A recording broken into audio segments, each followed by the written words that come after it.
Assalamualaikum warahmatullahi wabarakatuh. My name is Milgo Maulana. I would like to evaluate teaching materials Rio LD Saputra.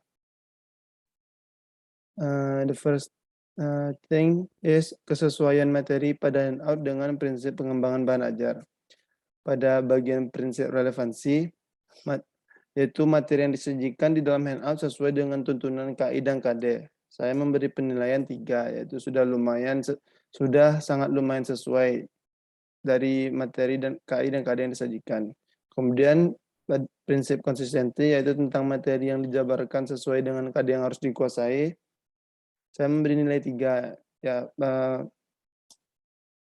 materi yang dijabarkan sudah sesuai dengan KD yang harus dikuasai.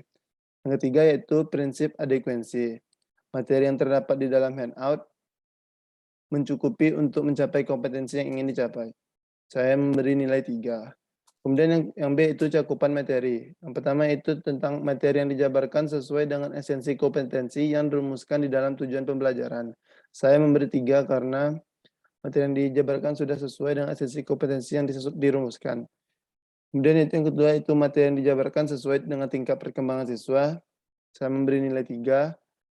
Kemudian yaitu yang ketiga tentang materi yang dijabarkan sesuai dengan alokasi waktu yang diperlukan dalam mempelajari handout. Saya memberi 2 karena materi yang dijabarkan masih kurang sesuai dengan alokasi waktu yang diperlukan. Yang keempat itu materi yang disajikan sesuai dengan kebutuhan siswa untuk mencapai tujuan pembelajaran. Saya memberi nilai 3. Kemudian bagian C itu tentang akurasi kebenaran materi.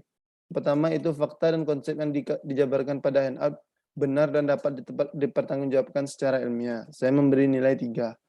Metode atau prosedur di dalam handout benar secara ilmiah. Saya memberi nilai 2 karena belum benar seluruhnya secara ilmiah.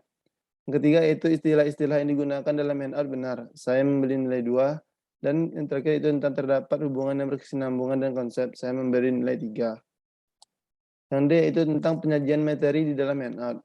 Yang pertama itu tentang uraian materi disajikan secara naratif yang berfungsi untuk merangsang dan mengkondisikan tumbuhnya pengalaman belajar. Saya memberi nilai 3.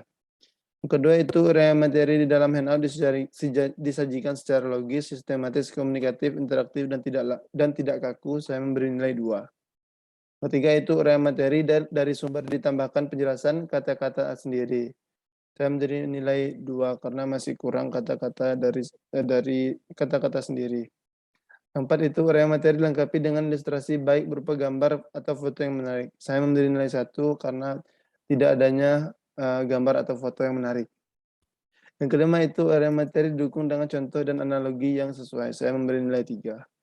Kemudian terakhir itu kemenarikan tampilan handout. Yang pertama itu jenis huruf dan ukuran menarik sesuai dan mudah dibaca. Saya memberi nilai 3 karena sudah sesuai dan mudah dibaca. Yang kedua yaitu layout atau total handout menarik. Saya memberi nilai 2 karena layoutnya masih kurang menarik. Yang ketiga itu desain tampilan handout menarik. Saya memberi nilai 3. Dan kemudian terakhir itu pemilihan bentuk cenderung asimetri dalam membuat gambar dan desain suatu objek. Saya memberi nilai 2. Sekian evaluasi bahan ajar teman saya itu dari Rio LD. Assalamualaikum warahmatullahi wabarakatuh.